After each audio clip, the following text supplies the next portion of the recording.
All right, we're live. We pushed the button and it worked once again. We'll warm up here.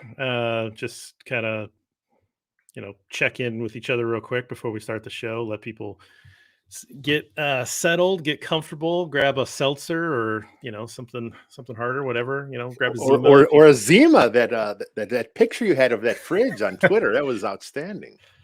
I saw a picture of someone had a fridge that was all full of water. Obviously, it's just I don't know, fake picture, but Yeah. and I was like, Google's image search fridge full of Zima, and that one came up, and I was like, yeah, that looks like it could have been Lester's fridge what's from. with the ecto cooler? I don't understand what that I don't was. know. Why was that in there? I don't know. It's like a Is that a throwback. mixture? Is that a mix in? Because I know Zimas were known for Jolly Ranchers, grenadine, lemon, I don't think fruit. you mix anything with that. I mean, No. maybe that's something you put vodka in or something, but I think it was more just like drinks that are no longer around that are kind of Okay. throwbacks because there was a Crystal Pepsi there.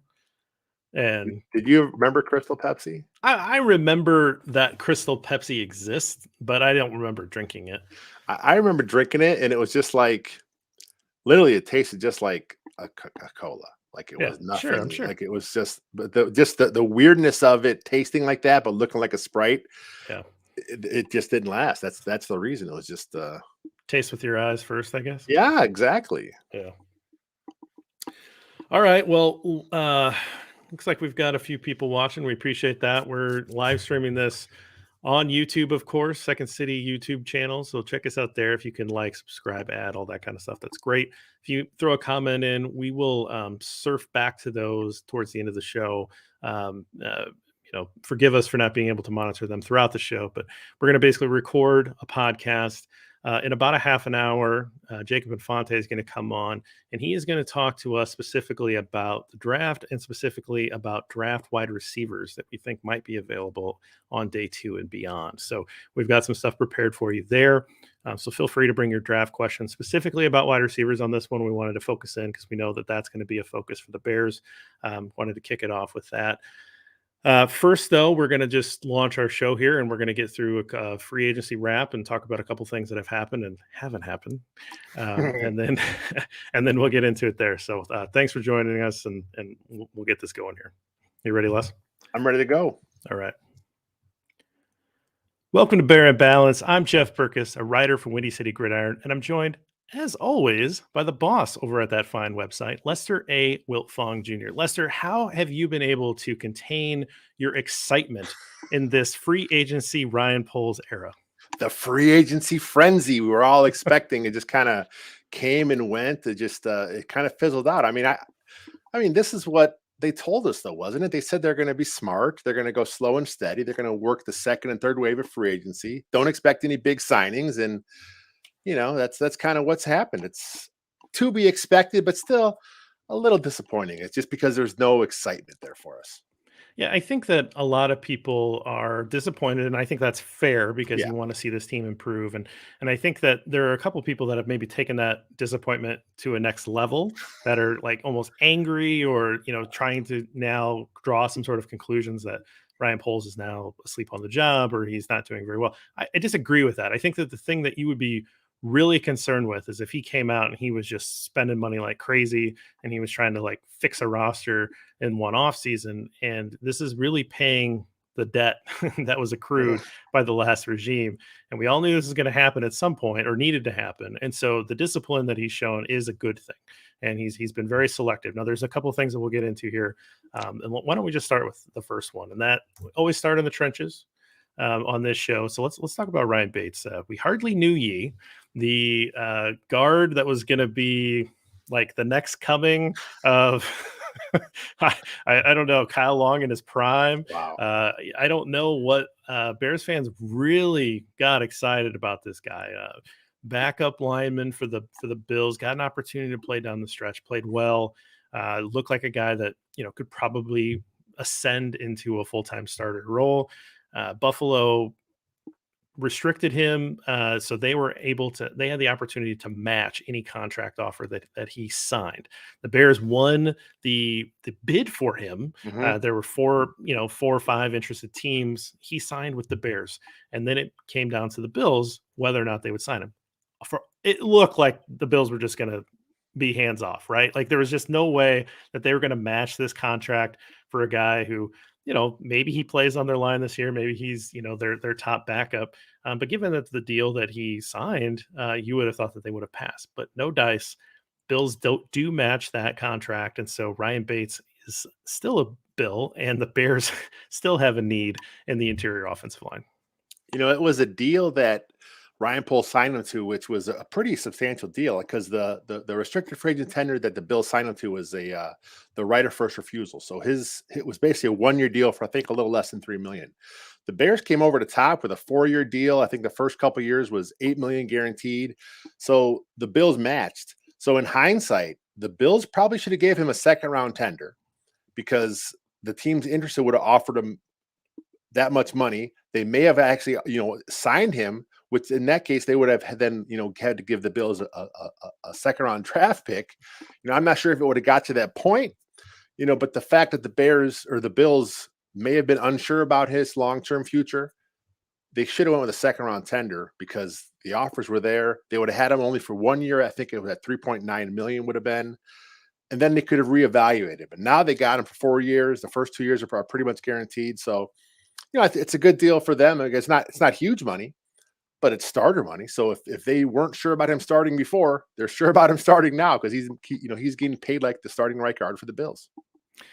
Yeah, it's just an interesting thing because, and again, I think that if there were some more marquee signings, this wouldn't have necessarily taken up as much oxygen. But it just Yeah. sort of became this thing that dominated Bears Twitter in the offseason that was very interested in what was going to happen. And you hear some hot takes of like, well, Poles really messed up by like, how, like, he It was a gave him good a good offer. offer, and, Yeah. and to the point that the Bills matched it. Yeah. Right. It wasn't like you could say, well, he was paying too much. Well, the Bills didn't think so because the Bills matched it and they didn't want this guy to get away. So I think that's just one of those tough luck things. And you wish that it maybe was the seventh most, interesting thing of the week.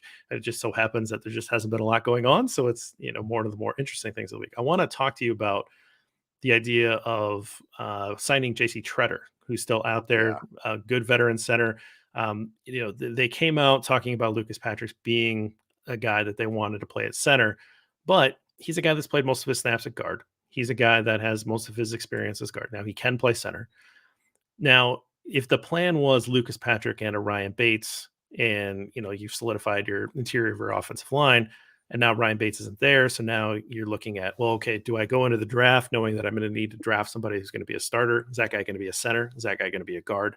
Or do you say, no, I really want that flexibility back, so maybe I go out and I spend some of that Ogunjobi money that I have back in my pocket on a guy like JC Tretter to man the pivot and move a guy like Patrick and project him over into guard. What do you think of that as a pivot for the pivot?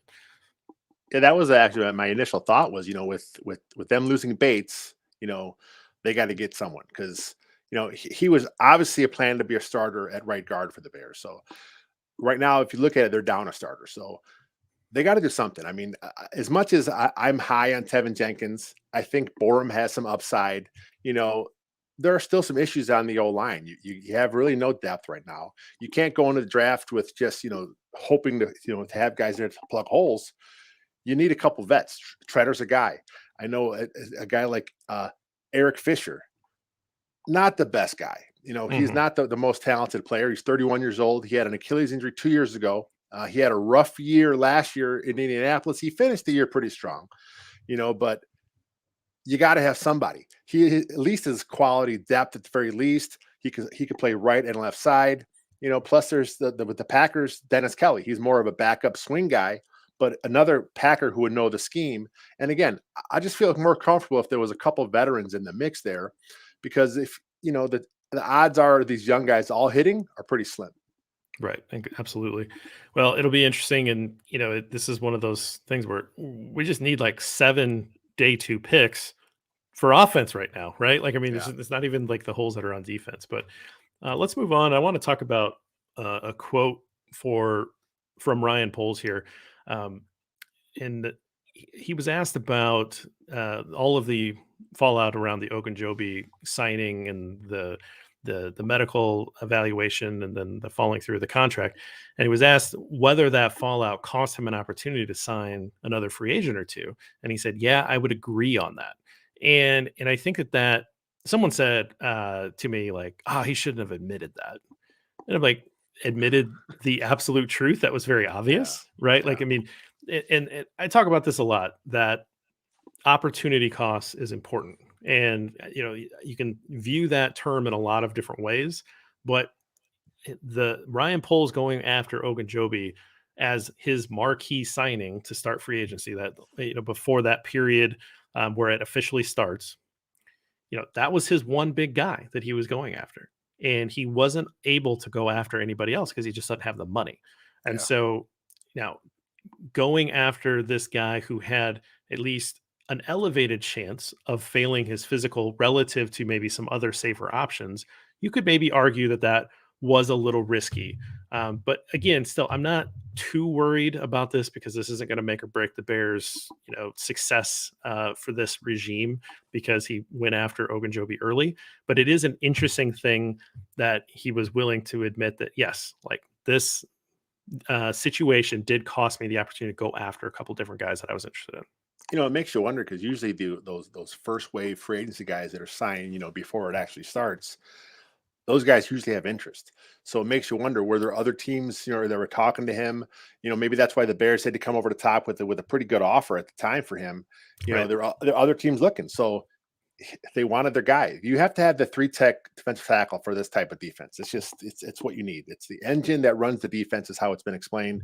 You need that guy. He gets after it, through the gap. He disrupts quarterbacks. He disrupts running backs. You want a guy that can penetrate. They felt he was the guy. you know, Failed physicals happen. And I'm sure at some point that was the discussion. Hey, here's the contract, but pending physical. That's pretty much standard Sure. language in all contracts. With him coming off a foot surgery, it had to be a little more put out there because it's going to happen. So, he'll be fine. The Bears will be fine. There's plenty of guys throughout history that have had the same issue. Drew Brees. He failed his physical with the Dolphins. The next day, he passed physical with the Saints. As far as the Bears connection, Roberto Garza, he failed his physical with the Ravens. He went to Chicago, passed it with the Bears. He had a great career in Chicago. So he'll be fine. I think he had a tweet the other day, or it might have been today, the eyeball tweet, something like that. So he may have something cooking. I doubt it's with the Bears, but who knows? Yeah, I don't. How would you feel about that if he can't? I mean, the Bears fans' reaction to this whole situation has been very interesting. But if he can, the Bears go back and do that to him, like say, hey, come in on a 1-year deal, and we'll see how you do this year, and maybe sign you to that big extension next year. That seems like that's not going to happen. If you're the player, you probably are a little salty. If you're the Yeah, player, you know what? right. Even if they ended things really on a cool way, if they understood each other completely, even if it was really cool how it was happened, there's still got to be a little bit of like, yeah, I'm not going back to Chicago. I'm going to go somewhere else and prove everyone wrong, And that's what he did with the Bengals. He was on a 1-year prove it deal from his time with the Browns. He had a 1-year in Cincy. He played pretty good, got a big deal. It sucks for the player. It sucks for the Bears, but here we are. The Bears pivoted quickly and got Justin Jones, who is not the same level of quality, but he'll be okay. Yeah, like you said, obviously they prioritized that as one of their most important offseason moves, and they went after it quick, and they had a plan B ready to go when that fell through. So you got to have it. Yeah. Tommy Harris isn't walking through that door, right? And if he was, well, probably couldn't play anymore. No. I want to talk about a couple other free agents that the Bears have managed to sign. Again, this is a pretty slow, it's a pretty slow offseason. But let's start with the quarterback. Let's start with Trevor Siemian. So, veteran quarterback who's bounced around the league. Those guys are around. But he signs with Chicago, which I wasn't necessarily expecting No. the Bears to sign a backup quarterback.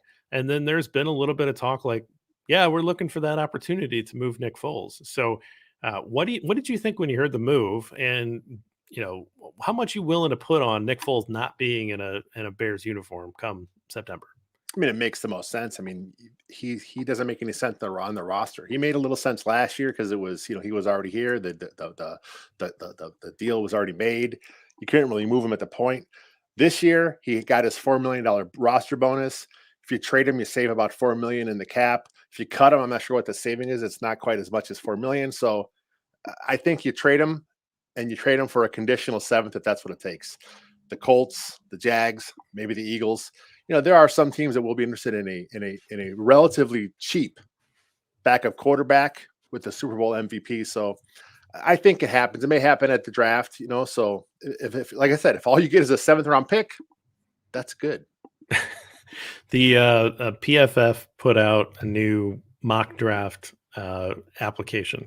Yeah. And I was messing around with it, and they added player trades into it, so you can now trade players, which is fascinating. Yeah.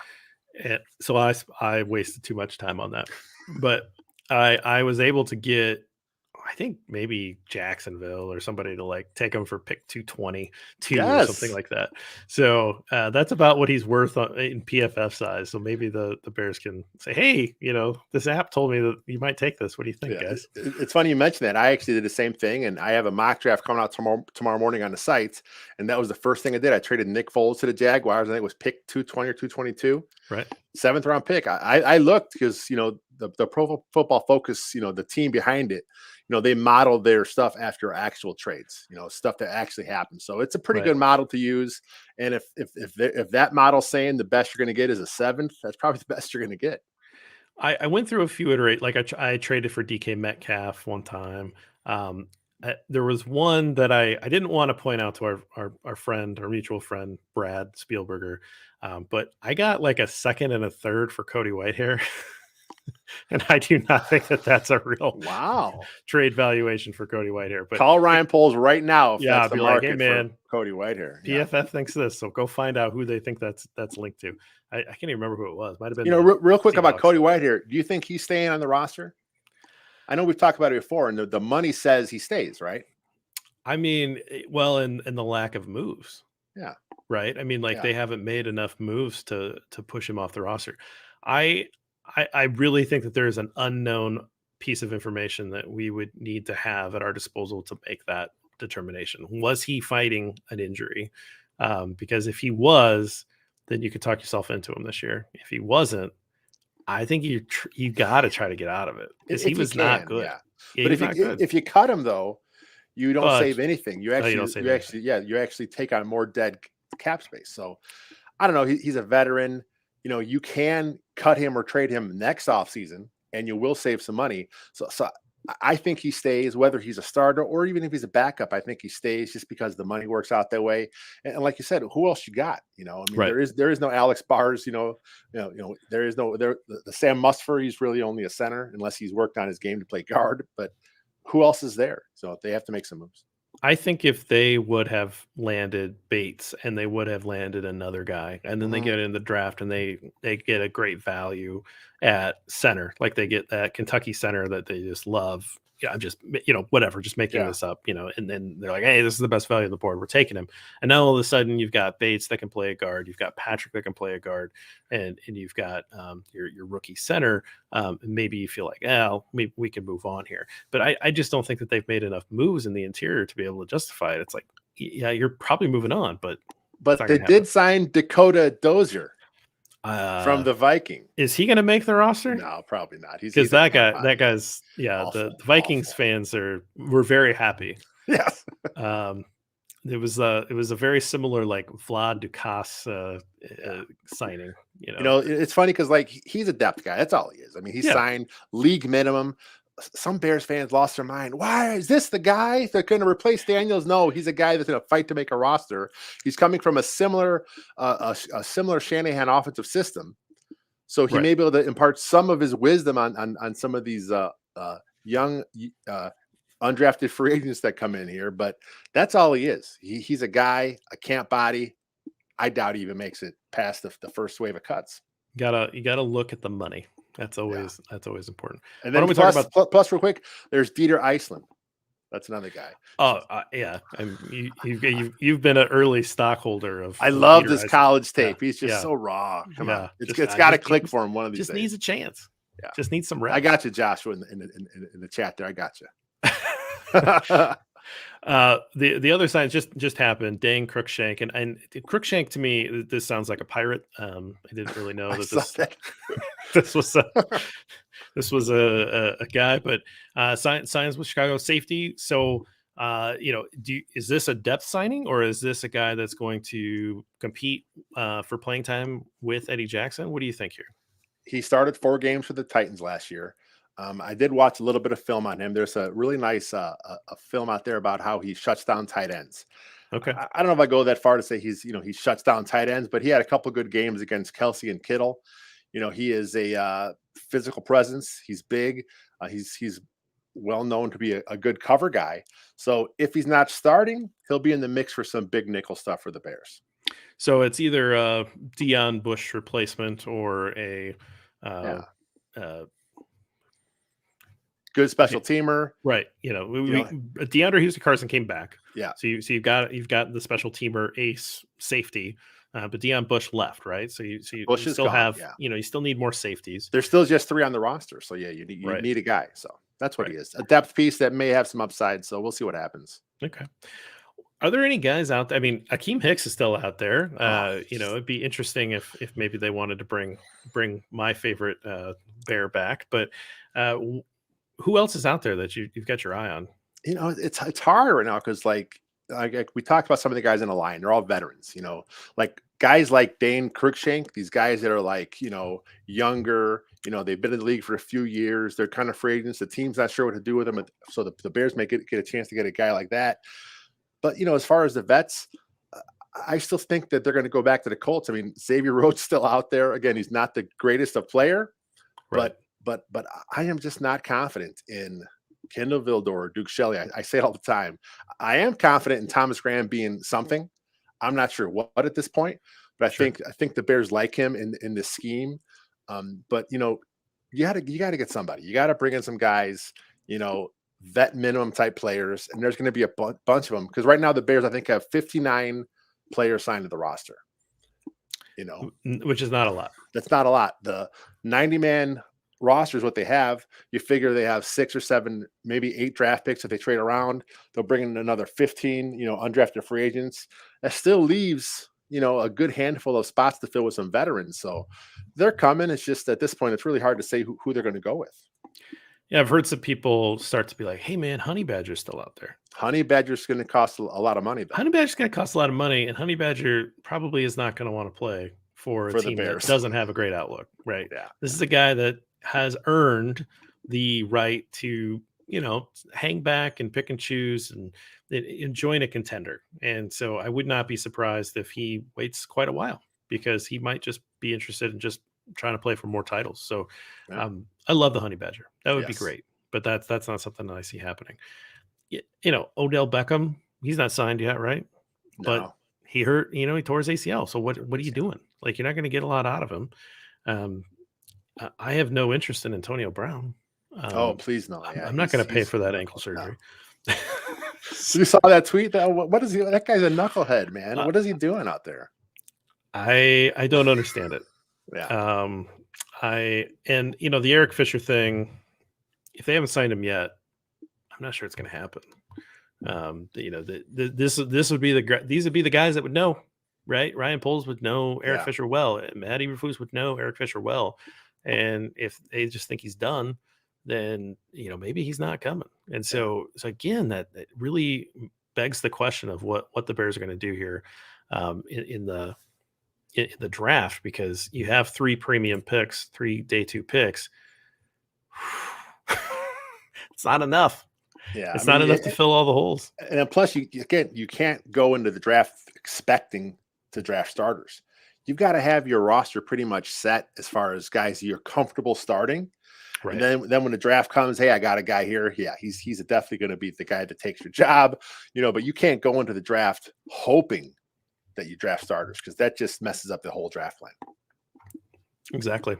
So we're gonna have Jacob Infante here on in a couple minutes, and we're gonna go through draft wide receivers. So those of you that are watching, feel free to pop in any questions for Jacob on draft wide receivers here. I'm gonna check in with Jacob and see where he's at. Is he in the green room? I feel so Is fancy now. not yet. Not yet. Okay. Well, we told him 7:45, so Yep, it's yep. all good. So, and I have a little surprise for Lester on how we're going to talk about this. So, Nice. um, basically, we're running this new software. We're trying to get used to it, but it's helping us do live streams and do different things. So we're still playing with stuff. It's not perfect yet, but for those of you listening on a podcast, this some of this stuff is visual that we'll have, but we'll try to describe it. So what I did was I created a Oh slideshow man. for us to go through today.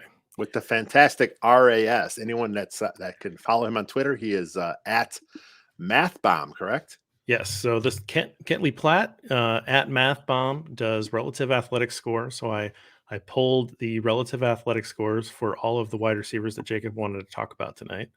That is in the upper left, the upper right, and I will take off that banner so you can see it a You little got the better. spider graph going on. Oh, Yeah. So that's from Mock Draftable.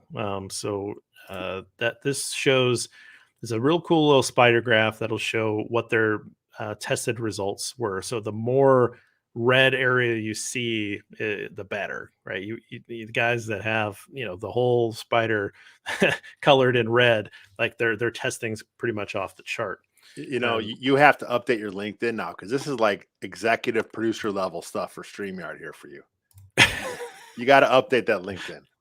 Yeah, man. Well, I threw together a PowerPoint here, so Man. thought it'd be fun to do that. So you see, and the other benefit is that you don't have to look at our mugs quite. Our mugs don't take up quite the amount of screen that That's they good. do on That's that other good. picture. So that's a bonus. So that we're pretty excited about that. But we're going to try to do stuff like this. And at some point we can incorporate some video. Maybe do Video some. too, Not tonight, but man. Not like at tonight. some Okay. point we'll do some video. We'll break some stuff down. Robert Schmitz and I have been talking about how to incorporate some of that. So we're trying to make the YouTube the live stream part of this a little bit more fun, a little bit more interactive, a little bit more interesting. So keep checking back in with us. Hopefully we can create an entertaining product. So looks like Jacob's about ready. Give me a thumbs up when you're ready to enter the show here, Jacob. Should we take a quick commercial break? We will. For the pod. Yeah, there we go.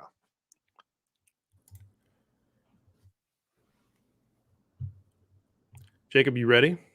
Hey, yeah, I'm ready to go. Okay. All right, we're back. So we're joined by Jacob Infante. And Jacob, I was just explaining to the viewing audience here that I put together a little PowerPoint based on the recommendations that you had, the 7 wide receivers that you wanted to talk about in this draft. So these are not the top wide receivers in the draft because the expectation is that the top wide receivers will be gone by the time the Bears have a chance to draft them. But what I did here is I pulled the relative athletic score, the spider chart, and a nice little picture of each guy. And we're going to go through these guys that you gave me based on their CBS ranking. And only 5 of them were ranked. The 2 guys you gave me didn't have a ranking. So we're going to go through them by ranking, and then we'll pick these 2 later round gems, I think, that you were trying to identify, and we'll go from there. So Jacob, let me just first say welcome to the live stream. Thank you. Yeah, I'm happy to be here for sure. It's nice to be able to, chat with you guys any chance I get. So very happy to be here. This is my favorite time of the year in terms of breaking down the draft and all that good stuff. So always a pleasure to hop on, especially with the 2 of you. So I'm excited for sure. And you're going to be joining us on day 2 of the draft. We're going to do a live stream on this channel, and you're going to be hanging out with us at the beginning of the second round, all the way until the Bears make their first pick. So if they trade down, make sure that you've got some caffeine or whatever to sustain you, because we're going to keep you on the hook here until the Bears make a pick. So why don't you start off with the first wide receiver that you identified, and that's George Pickens out of Georgia. Yeah, so I honestly believe that if George Pickens didn't get hurt and miss most of this past season, we'd all be talking about him as that a first round talent. And I think that there's a lot to like in his game. I think that sure, he's a bit of a work in progress as a route runner, but you're looking at a guy who's got great size. You know, he's 6'3", and he's able to use that to his advantage. He's pretty good in terms of those 50-50 balls. He has a good catch radius. He's got reliable hands. I know his hands are sub 9 inches, but he's still able to come down with grabs and tight coverage and make those circus caliber grabs, I guess you could say. And he's also a very good athlete. He's the type of guy whose size and speed can really take the top off a defense. And he's got that deep threat ability that could really make him a valuable weapon at the offensive side of the ball. And I think there's a little bit of room for improvement in terms of the diversity of his route running package. I think his releases are a little bit one-dimensional at this point, but I think there's a lot to like with him. If you're looking for someone who can help an offense get vertical, I think Pickens is a really good option. And I think that he's someone who can very likely, at least in my opinion, outdo his eventual draft projection. Which is second round at this point, right? Yeah. Are you, when you're talking about these guys, are you thinking at all about how they would pair with Darnell Mooney, how they would fit in the room with Byron Pringle? Like, you know, as we go through this, are you thinking about that? Or are you thinking like, I just like this guy, put the best guys in the room, let them figure it out? Yeah, so it's a bit of both. Honestly, when I'm looking at, especially in the second round, I think there are a handful of guys who would really fit that receiver room simply because you've got Darnell Mooney. He's your speedster, a little bit smaller. Byron Pringle also got some speed to him, a good slot guy. Not necessarily the biggest or the most physical or the fastest, but, you know, just a well-rounded guy who can, you know, make some catches. And they don't really have that big-bodied speedster, I think, is what they lack. I mean, Equanimeous St. Brown is a good fit, but I don't think he's of the caliber to be in that starting lineup. I think he's a good depth piece, don't get me wrong, but they need someone who can really step in on the boundary and fill that role. So I'm looking at guys like George Pickens. There are a handful of more that we'll get into, but for the most part, I am looking at scheme fit, but there are some other guys that we'll get into, like, you know, just as a spoiler, Skyy Moore, like he's someone that I'm, you know, that I brought up that we'll talk about in further detail. But even if he's not fitting into that specific archetype of receiver, I think, you know, you just get the best available talent, but I do think scheme fit has to, you know, play some sort of role in it, and the better scheme fit, the better. But overall, it is just, you know, best receiver available. You know, that's a really good point about both you guys. You know, scheme fit, size, speed. You know, the teams in the NFL, you know, some of them may not have a need for a guy like George Pickens. You know, some may be looking for specifically a guy like Skyy Moore, like you talked about, a guy that's, you know, smaller, speedier, more of a guy in the slot. So I think the way that some of these teams have these guys ranked on their boards, you know, you'll see some guys fall that you may not expect to fall. You'll see a couple of guys go a lot higher than the draft nicks think they'll go. And, you know, the Bears are going to be sitting at second round. There are going to be some quality guys there for the Bears to pick at receiver. Yeah, no, and I think it's a really talented receiver class for sure. I think that, you know, it's, and I mentioned this on a different show, that, you know, it's kind of like, you know, whatever suits your fancy, pick your poison, I guess, at the wide receiver position. They're, you know, your bigger guys who can take the top off a defense, who can, you know, make that 50-50 grab. Some of your speedsters who are better in space, some of your, you know, more precise route runners who win with technique more than anything. It's a diverse group of receivers, a lot of really good talents, just a matter of the type of skill set you like at the position. So we'll see what the Bears end up doing. I do feel confident that one of the early picks will be a receiver, but I think that it's just a matter of, you know, really what you prefer at receiver, because there's a lot for basically every person, honestly, in this class.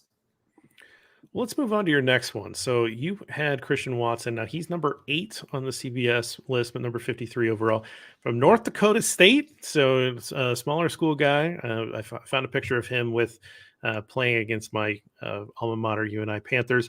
But for those of you watching, that upper right, I mean, that is full. It is an athletic score there, and that 9.96 on the relative athletic score is a eye-popping number. So this is a guy who is an extreme athlete. So what can you tell us about Watson? Yeah, those are some beautiful numbers, aren't they? Like, just look at that and how full the spider chart is, how much green's on that RAS chart. It's a sight. It's a sight to see for sure. But yeah, no, I think that there's a lot to like with Watson. Maybe a little bit more raw than a guy like George Pickens, at least in my opinion. But maybe a little more explosive, or at least on tape. I think that similar levels of agility. I think Watson's got a little bit more juice to him, and I think there might be a little more upside there, but I think he's a bit more one-dimensional than a George Pickens might be. Again, with Watson, you've got size. He's 6'4", which is unbelievable, and he's got long arms. Maybe his arm length and wingspan isn't as massive to the wide receiver position as his height might be, but it's still, well above average in that regard. So he's got the size, he's got the speed, he's got the ball skills, the coordination needed to be able to make a play on the ball. I think that's huge, because you can have these great hands, but if you don't take the right angles to the ball in the air, if you don't know how to box out defensive backs accordingly, it can be a lot tougher for you to make those grabs.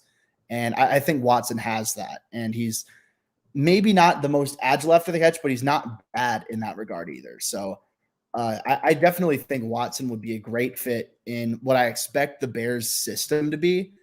Time will tell exactly what Luke Getsy does, but if he wants a receiver to fit that role that I think he does, sort of like that turbocharged Marquez Valdez-Scantling, someone with, a little bit more production, as a little bit more volume, but that bigger, speedy guy.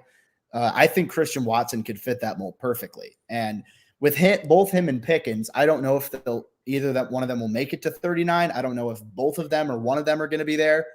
But I'd pound the table for either one of those guys, just because I think that they're perfect fits. Very high ceiling. I think Watson's floor might be a little lower than Pickens, but his ceiling, I think, is a bit higher. So again, it's just a matter of which you prefer, pick your poison sort of thing. But I'm a big fan of Watson. I think there's a lot to work with there. So do you have any concerns with him being at a small school? I mean, the competition, obviously a little different there. He did fare decent at the Senior Bowl, though, correct? Yeah, he definitely had a really good performance at the Senior Bowl. And I think that, sure, you could make the argument that he didn't go up against NFL caliber defensive backs every single week. So I think, at least from a route running perspective, you might see a little bit more of a shallow route tree early on. But once you work with him, you get an off season to work with him, you get him some reps. I think you're going to be able to see his skill set really branch out and develop to be more than just the, vertical 9 route type of speed guy who's big, and then you're going to be able to see a lot more potential unlocked with him. So I don't really have any long-term issues with the level of competition. It might be a little bit of a learning curve, early on in his rookie season, but I think that in the long term, things should be all right with him. Do you know what his story is? Did he blossom in college, or was he, lightly recruited out of high school? I'm always curious about these guys that are projected to go in the top 3 rounds from a small school, and what happened to them. How did they wind up at North Dakota State? Because that's a drive. Yeah, no, I mean, and that's the weird thing about a lot of these, like these physical specimens. Like, I remember seeing Jordan Davis being a 3-star recruit out of high school. And I'm like, how can someone that big who moves that well be a 3-star recruit? And I'm sure he ended up at Georgia, and Watson at North Dakota State. It's, a different level of play. But I'm not 100% sure, honestly, because from all accounts, he was pretty productive in high school. He was, a track athlete, which I think is obvious from, just the way that he moves. But I don't know off the top of my head what his recruiting profile looked like. I mean, it doesn't really seem to make sense to me. Someone who's that explosive, someone who's that big, being only an FCS guy. And that's not to knock FCS or, any other levels, but the physical upside that he brings, I just feel like, I don't know. That's something I admittedly haven't looked too much into, but I'll make sure to get on that for sure. All right, let us know on the live stream when pick 39 is coming up and Watson's still on Yeah, the board. absolutely. Uh, let's move on to David Bell, Purdue guy, ranked number 9 out of the wide receivers, 59th overall. Not so great on the athletic score, but someone that you wanted to talk about here. So let's hear a little bit about David Bell. Yeah, so I've been pushing for David Bell for quite some time, and although I'll admit his testing didn't live up to what I was expecting. But even that, I wasn't expecting him to test insanely high. Like I was thinking, so he has like a 4 flat RAS. I was expecting like mid fives, maybe something like that. So not a barn burner of an athlete by any means, but that's not his game. He wins as a precise route runner, as a physical guy. I think his football IQ is one of the highest in this class at the receiver position. I think that he has a really good understanding of how to dissect a cornerback. I think that you watch his footwork, you watch his approach through his stems, whether he's facing, quick jam press, soft press, man zone, whatever. I think he's able to identify that quickly, know how to adjust his approach to each route, how to adjust himself to attack those blind spots, exploit those soft spots in zone coverage. So I think he's, borderline like a surgeon in that regard. And yes, he doesn't have the great deep speed. I don't think he's going to be a vertical threat really at the next level. I think that, sure, he's better after the catch than what his agility numbers would indicate. He's not going to be like, a Rondale Moore, his, Purdue teammate. He's not that explosive guy who's going to make highlight level plays in the open field on a consistent basis. But I think he's a reliable possession receiver, whether you want to put him on the boundary or project him as a big slot guy. I've seen more and more people talking about, David Bell could be a big slot guy. So maybe he can run like shorter routes and not have to rely on those vertical concepts, which I think could be a good idea for him. But I think you're looking at a sure-handed guy who can make catches in tight windows. Like I said, a borderline surgeon as a route runner. And I think there's maybe not the highest ceiling for him, but I think there's a solid floor. So I'd still push for him. Maybe not in round 2 anymore. I'd still say round 3. I know that the athletic profile score might scare some people off, but I'm still a fan of his for sure. So I'm still pushing for him. Absolutely. There's guys all the time that fall because of athletic testing, Yeah. but again, the tape beats the combine at all times. And Absolutely. you watch him in college, and he's fantastic. I think you have a great point there. He understands where the holes are in the zone. He knows how to set up the guys in man coverage. I think that's something, because there's no testing for that. You can't see his football IQ. Yeah. But the fact that he understands that part of the game, that allows him to play faster than what his actual speed is. So I think, do you see him, fall into the 3rd round possibly? Just because of the numbers? Yeah. I definitely think it's possible. In my draft guide, which actually just came out today, a little cheap plug there for you. But yeah, no, I do have him going in the 3rd round, I believe. I think I had to change it last minute before I published, because my mock draft, I had him going late 2nd. But I had him, move down to like early mid 3rd. I think that's ultimately where he should go. And again, I have like a mid late 2nd on him right now. I recognize the league might not be as high on him as I am, but I still think you watch the tape, you see someone who can contribute at a high level. So I don't have too many concerns about him as, a solid contributor. Can he be a wide receiver 1 with those, the physical limitations? I'm not sure, but I do think he's a solid contributor in the pros. And if you can get that, mid to late day 2, I think that's a good investment, honestly. So I think it's an interesting question, because we're starting the Ryan Poles regime here. We don't know what his draft philosophy is. We're kind of trying to read tea leaves of what he's been saying. Yeah. He's looking for guys that are more athletic along the offensive line. He's made some mention about speed. So you do have some markers there that he's at least interested in that. Now, obviously, what he actually does will speak much more than what he says. So Yeah. let's keep that in mind. But if he is a guy that's like, no, they really need to be able to, have be fast on the field and play fast. That it might take a guy like this out. Is there but I had another question for you on Bell before we move on. Is there another guy that this reminds you of? Can we put this into like Bears history terms? Is this like an Earl Bennett kind of guy? Like, who does this guy remind you of? Okay, so from a Bears perspective, I could see Earl Bennett. I think that's definitely not a bad shout. Looking back on it, I want to say, because I hopped on another show and I had like a weird combination of Marquise Colston and Rashad Bateman as my comparison. And that was pre-combine. And, but I do think that Earl Bennett is a really good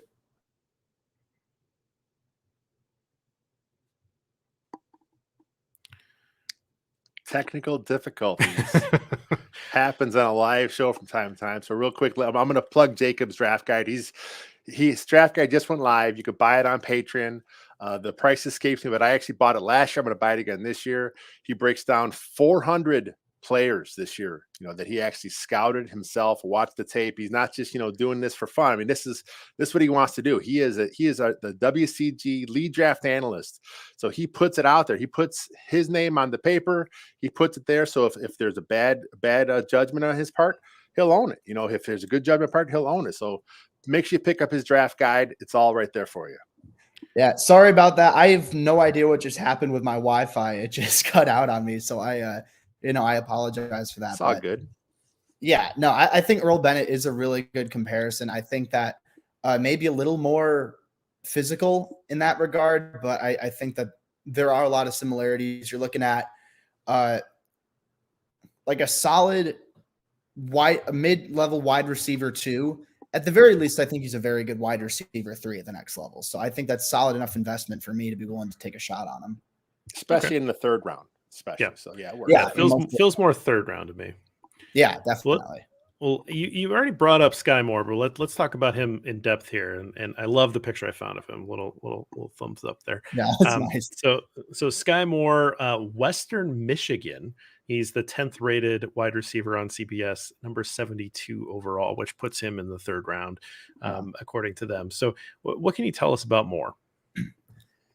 Skyy Moore, I think, is probably one of the – I know that his explosion grade is good and his agility grades were kind of poor. But you turn on the tape and you watch one of the most dynamic guys in this class. I think that his 40 and his overall speed grades and his 10-yard splits are more indicative of what you see with him on tape. He's got very good first step quickness off the snap. He's got the deep speed needed to stretch the field. He's creative with the ball in his hands. I think there's a lot to like with him in terms of that lateral mobility, that vision when he gets the ball in his hands. I think he could project very well as a return specialist if you want him to be in that role. Very good route runner. That's another thing that I like about him is not only is he a speedster, but he's also very precise in his movements. He has a high football IQ, kind of similar to David Bell. They do it in different ways, but they also have, good understanding of how to adjust their footwork depending on what coverage they see. They know how to, disguise different route concepts, and Skyy's lateral mobility and his acceleration coming out of his breaks is really good. So I say, and this is a cheap pun that I'm going to use a bunch of times if the Bears draft Skyy Moore. I don't think they will, but if they do, I'm going to say the sky's the limit with him. I think I know. And I know that there's concerns about maybe size or length. I think that he has a compact frame. Like, he's a shorter guy, but he's low to the ground. He's tougher than you'd think for someone of his size. He does a good job bouncing off of defenders, keeps his pads low, very tough after the catch. So I think there's really a lot to like with Skyy Moore. And is he going to have a little bit more of a limited role? Is he a guy you're going to go to in red zone situations? Not really. Short yardage situations, not all the time. If you're, relying on those routes that, rely on making grabs in tight windows. But I do think that there's a lot to like with Skyy Moore. And I think just watching the tape, he's one of the most fun players to watch in this class. Does it concern you that he's got great straight line speed, but some of those agility scores are pretty rough? Not necessarily. I don't think I'm too worried about that right now. Uh, I think that ultimately the tape wins out. And sure, I would have liked to see him do better from an agility perspective, but I can't totally be worried because it's one of those weird situations where the time doesn't match what you see on tape. So I defer that to people who have access to advanced analytics, GPS grades, times and what have you. I think that that'll end up being that play speed, that play athleticism is a little bit more valuable, and at least in my opinion. Okay. I just like all green. Get all green scores if you can. But here's a guy that I had not heard much about, so I'm excited to hear what you have to say about Alec Pierce out of Cincinnati. He's the 16th rated wide receiver on CBS, 122 overall. So that kind of puts him in what would that be, late four, somewhere around there. Yeah. And I think he goes higher than that. Honestly, I think that sure, he's a little bit raw production, maybe not what you'd like, considering the fact that he played at a group of 5 and that he's as big and fast as he is. But you can see the spider graphs speak for themselves. The relative athletic score speaks for itself. He's a very good athlete. He's a multi-sport athlete coming out of Glenbard West in Glen Ellen. So he's a local guy. And I wrote a little piece about local Chicago guys, just, to give some fans a little bit of insight, who's from the Chicago area, just a little fun something. But I think Alec Pierce, the size, the deep speed, the burst off the ball, I think that he's a battler at the catch point. He's got like that power forward kind of skill set, pretty reliable hands.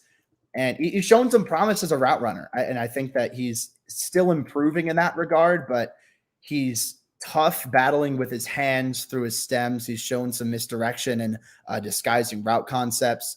Yak ability is better than you'd expect for his size. And his agility time wasn't necessarily great, but he's tough after the catch, and he has deceptive quickness when he gets out in the open field. So, and that's not just a stereotype that I'm using.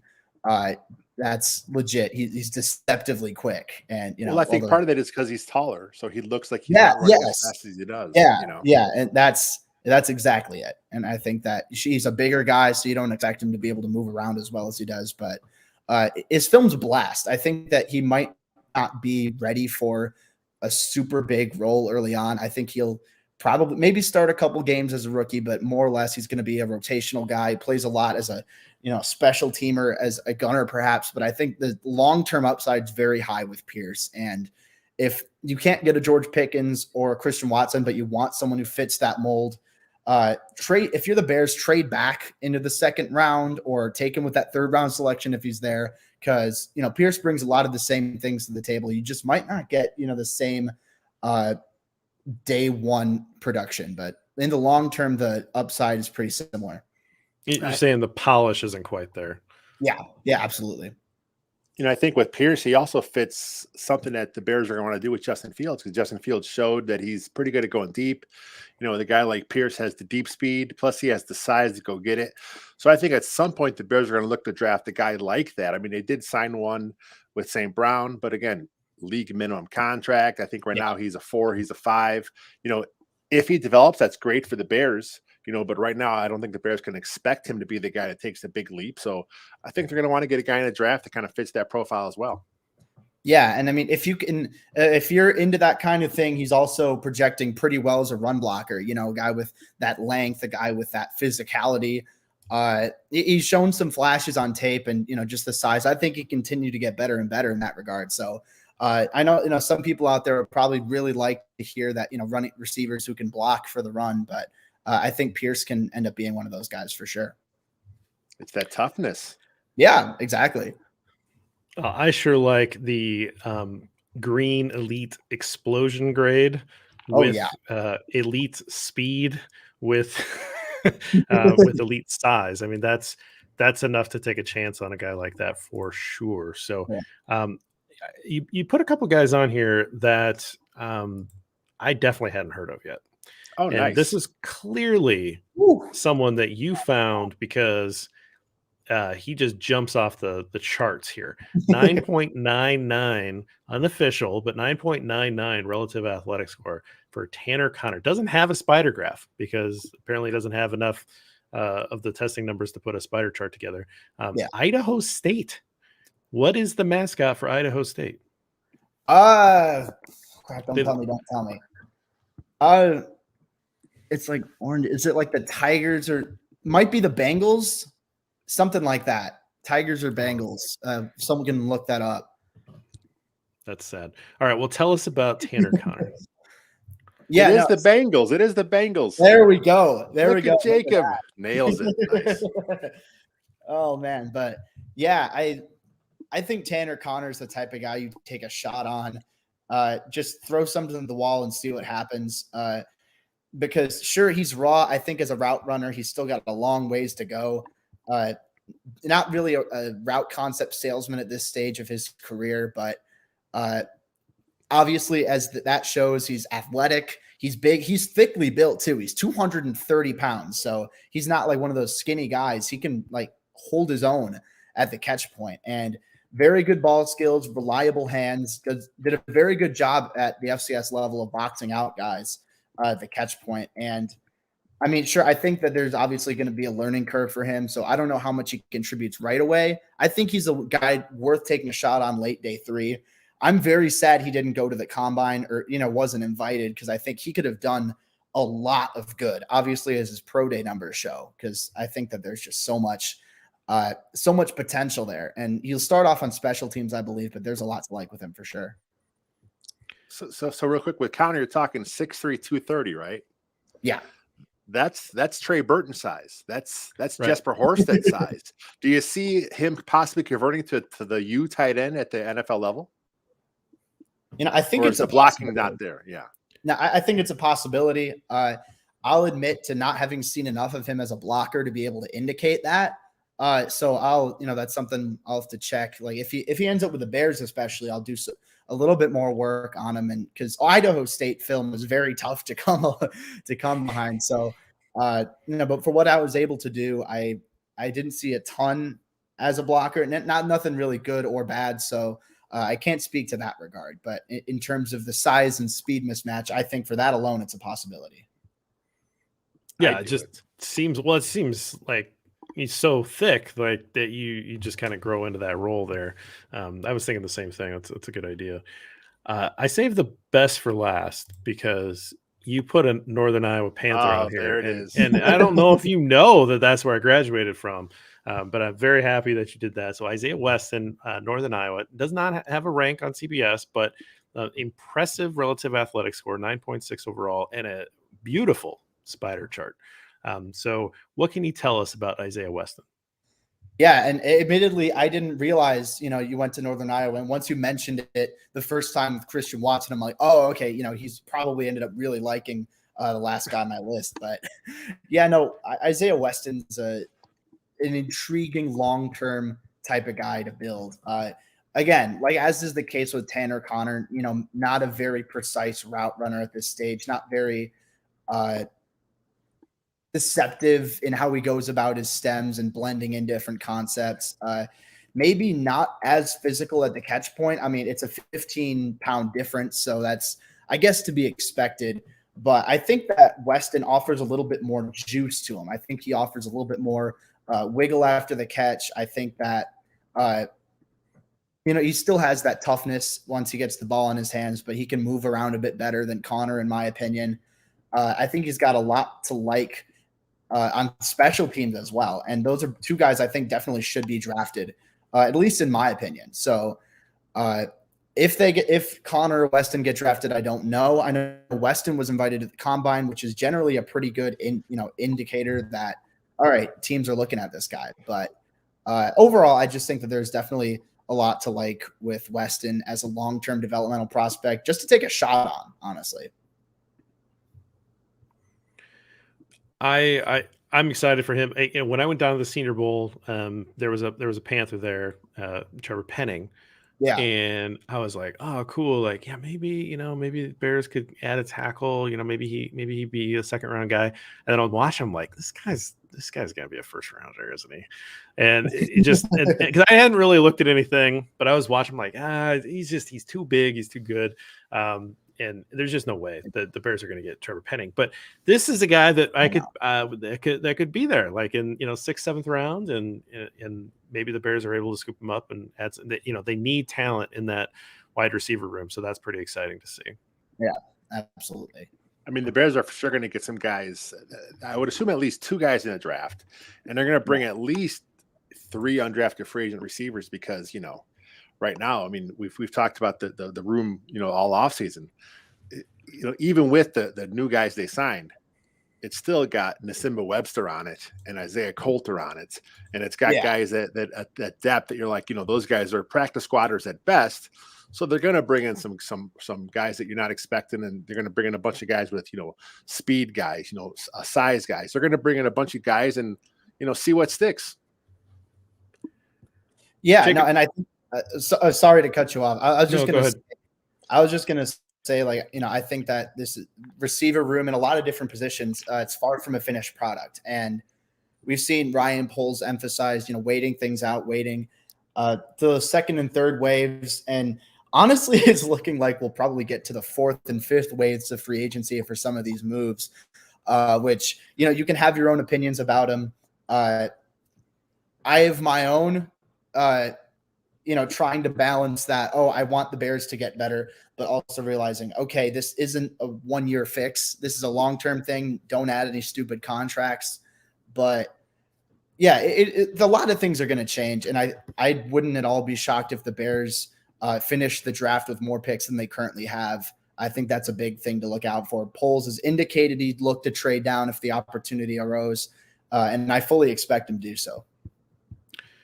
Yeah, I think he needs to. So what I was going to ask is, you've now done a few classes. You've gone through a few of these cycles, and I would say from what I've seen, 2 years ago, last year, and now this year, you have deep wide receiver classes.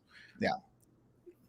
Is it your opinion? I don't know. I don't want to lead you too much here. I'll just say my opinion is this is going to keep happening, because of all of the flag football and all the 7-on-7 tournaments and all the athletes that are playing wide receiver. I believe that we're in this phase now where we are going to see waves and waves of young talented wide receiver classes that are going to come in.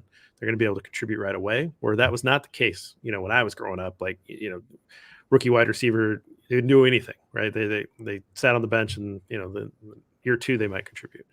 But these guys can come in right away and contribute because they've just caught so many passes. They've run so many routes because they're constantly playing wide receiver. Do you agree with that? And 2, what do you think that means for the future of the position? Yeah, I mean, I think that it's definitely something that we've seen over the last couple of years, and I do believe it'll continue to only continue to show a lot of deep wide receiver classes. I mean, I don't think this one's as top heavy as the last 2 classes, but I think as far as day 2 depth, early day 3 depth, it's definitely right up there. And I think you're definitely right. The college football, high school football, it's shifting. There's a lot more passing going on, open up a lot more opportunities for receivers to get more and more precise, a lot more youth camps, a lot more of those 7-on-7s, like you're mentioning, way more opportunities for receivers to continue to develop and grow. So I definitely think that'll be the case. And I think that that's only going to continue to aid, this generally pretty pass heavy era of football. And sure, some of the big offenses have a lot of, have effective run games, but I do believe that a lot of that comes down to scheme and blocking and the actual individual value of the running back position. Sure, I still believe that, a running back matters in the grand scheme of things, but it might not be as important as an offensive line, might not be as important as play callers who are able to scheme those run plays. Whereas passing attack scheme's also important, but it also comes down to the receiver's actual ability to get open.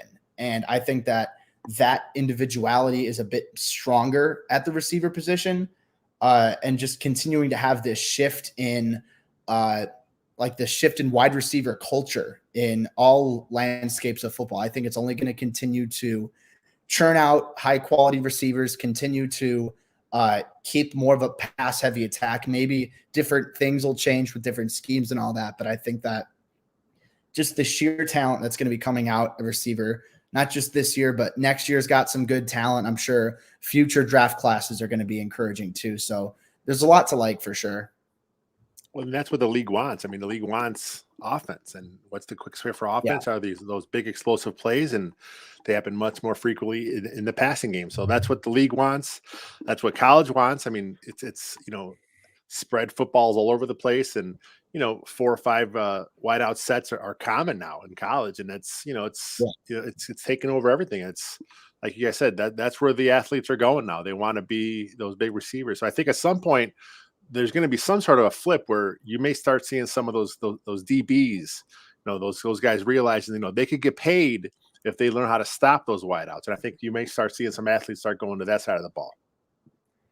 Yeah, definitely. I think that's certainly a possibility. And again, with this, just that whole shift, I definitely think that you're going to see a lot more athletic guys, a lot more of those athlete types of recruits saying, oh, we can give you the ball in space and allow athletes to make plays with the ball in their hands. And I think a lot more coaches are realizing that it's as simple as that, getting athletic guys the ball in their hands and just letting them do things in space. So I definitely agree with that for sure. It's my opinion that we are going to be the Tyreek Hill Tyreek Hill's great, but like the Tyreek Hill contract and people talking about DK wanting big money and these next wave of guys that are going to get paid. A lot of these teams are going to regret that money because you're going to have such a influx of talent at the wide receiver position over the next few years that in a few years we're just going to be talking about, well, no, you just have 4 guys that can play. But you don't have to sign the $20 million wide receiver, whatever the equivalent is going to be with the cap going up over the next few years. Yeah. And it'll be different, but it'll be, a cousin to the running back situation where, you don't pay running backs because they're not going to pay out. Receivers a little different because a receiver longevity of the career, it has a different trajectory than a running back who takes all the beating and, their careers are much shorter. Yeah. But I do think that there's something there where it's amazing the amount of talent. And even if it's not top heavy, how many wide receivers do you think are going to go in round 1 this year? I could see realistically somewhere like 5 or 6. I think that there's 32 picks in the first round. That's still pretty amazing that there's still 6 wide receivers going in the first round. Yeah, and I think there's a chance for even like 7 potentially because I believe that both the Ohio State receivers will go round 1, Garrett Wilson and Chris Olave. Treylon Burks, I think Jameson Williams will as well. Drake London, that's 5 right there. And you can make arguments for Skyy Moore could make it. Christian Watson could make it. Jahan Dotson could make it. Could a George Pickens, rise up there? You never know. I think there are a lot of guys with legit chances to go that high. I don't know exactly if everyone's going to go as high as some people might think, but I definitely think that generally it's a very talented receiver class, and a lot of people want to build this high-powered super offense, so to speak, and I think that people are going to take advantage of that with the talent in this class. You mentioned the receivers going in the first round, and our guy Jonathan Wood, who's on Twitter, we all follow him. He had a graph earlier today, and last year 5 wideouts went in the first round. Before that, it was 6, and that's the most that's gone. But for a Bears perspective, he actually broke down, how many wideouts went in the top 40, and last year there were 6. In 2020 there were 8, and 8's actually the most in the last 10 years. So if 8 wideouts go before the Bears go on the clock, there's still going to be Skyy Moore, who is the 10th rated wideout according to the CBS. I mean, there's going to be some guys there, that may be at that spot for the Bears. So I know a lot of Bears are saying that, all those guys are going in the first round. No, they're not. There's other needs for other teams. Some teams are set at receiver. They're not going to bother. Others are desperate for, like the Bears are. So if it's 8 is the record, even if the record is broken this year, let's say there's 10 wideouts go before the Bears, there's still some quality guys that'll be there for the Bears. So I think the Bears are in a good spot here for a wideout and for offensive line. Yeah, definitely. And I think that's a really good thing for what they need, honestly. Man, two for Hey, all fine. right. Did it happen again? Back? Yeah, you're back. You're back. Oh, maybe you're not. It's okay. College kid on a college budget, you know, Yeah, he's you got the living the college dream, Wi-Fi. you know. Um, Now he's just giving us the salute. Look at that. similar things are happening. Similar things are happening. Oh There it man. is. Well, I think we're at the end here. We are. We got through the 7 wide receivers that I wanted you to talk about, Jacob, and I really appreciate you taking the time to do that. And a little wide receiver philosophy too. Obviously, Jacob's going to be spending time with us on day 2 of the draft. Again, I'm going to keep saying it because we're really excited about what we're going to be doing that night. We're going to be bringing in multiple people throughout the night, but you're going to be seeing Lester, you're going to be seeing me, and you're going to be seeing Robert all night. We'll be recording Robert's live hits with different draft analysts, and we're just going to be bouncing back and forth. We'll try to bring some other people to talk about the draft picks. We're really excited. I think Ryan Poles is going to trade down, but either way, he's going to be active on day 2. He's got 3 picks right now. We're really excited about it. Jacob, really appreciate it. Plug your guide. Where can we get it? How much does it cost? All that stuff. Let us know what's going on. Oh, I thought he was back. He's back. Okay. So I actually put a link to his draft guide in the comments section. And I think it went to our YouTube page. It went to our Facebook page. And then, we'll all retweet it, on Twitter as well. So it'll be everywhere. Plus, it's actually on Windy City Ground right now. Jacob actually wrote up a quick article about it, kind of hyping his draft guide. So make sure you guys go there, check that out, pick it up. It's always good to help young journalists out, young struggling journalists out like Jacob. So give him a hand. Let's make the guy some money here because that's what it's all about at the end of the day. Absolutely. Well, we appreciate it. We're going to end the episode, the podcast here. But the questions that we have in the comments for YouTube, we'll get to in a minute. But appreciate you listening. And until next time, bear down. All right, 112, Lester. Okay. I have to write that down. Because that's on me to cut it up. You got to send it to me. Or no, I can get it now. You can get it. You got the ability. If I can't figure it out, I'll let you know. So, Jacob, I don't know how your internet's doing, but we had a question. Yeah, I need to fix that. I don't know what's going on. Question from Joshua that asked if there are any wide receivers that have Deebo Samuel similarities. Let's go. Yeah, man. No. I mean, either that's a no or is it? I don't know. I don't know what's coming through and what isn't. Okay. Yeah, I think it's rough. I think it's just not happening for you tonight. But here, I'll message you guys on Twitter. Figure. All good, man. All good. Yeah, that's fine.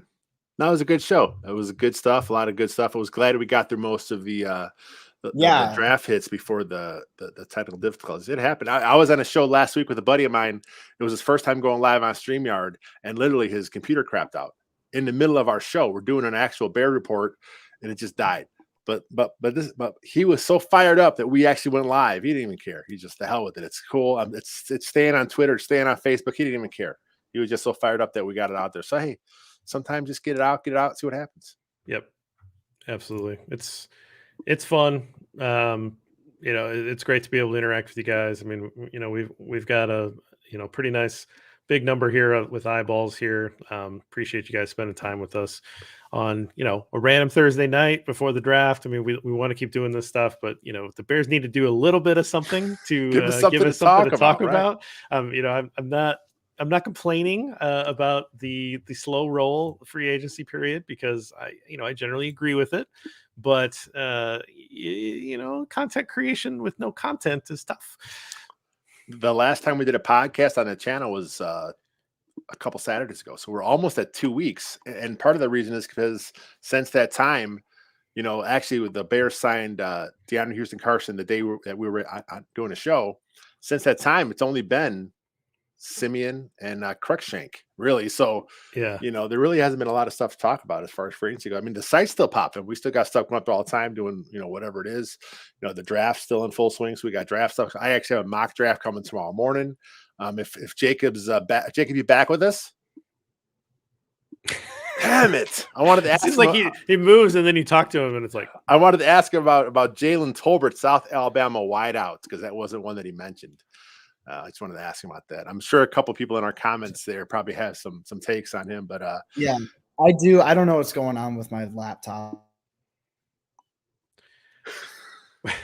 It makes for some good video though. Just the freeze frame on his face there.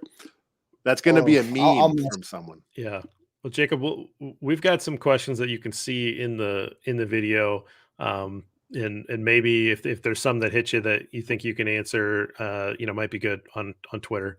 Just pull a screenshot and answer some of these questions. It'd be cool for some of these guys to see that, because I certainly don't have the depth of knowledge that you do about these guys. I mean, I don't like college football that much, so it's great for me to just steal from guys like you that pour into all the tape and try to get a sense of what we're looking at as we go in. So more from you in the future. We're excited about that.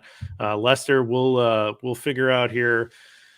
Yeah, someone said buy his guide. The kid needs a new laptop. So I think that's actually Ken. That's Den Master Ken. That's Salt and Pepper, I believe. Yeah, well, I agree with that. I'm awesome. sure you could take a donation too, like a donation above and beyond. You can buy more than one draft guide. Send them out to your friends. Yeah, I changed something. I turned on a personal hotspot, so I can't see anything moving, but I can hear the audio just fine now. So okay. It's something I'm just gonna have to rely on that. Luckily, when I get back for the draft, I'll be on a different Wi-Fi because I'll be back at school. So, really hoping that this isn't the case, because I've cleared everything basically. I have no idea what the issue is, but I got to figure something out. All good, man. Well, we'll end this broadcast here. Again, thank you everybody for joining us. We really appreciate it. We will see you soon, hopefully with some news. So thanks again, guys. We really appreciate it. Thank you. Thanks, guys.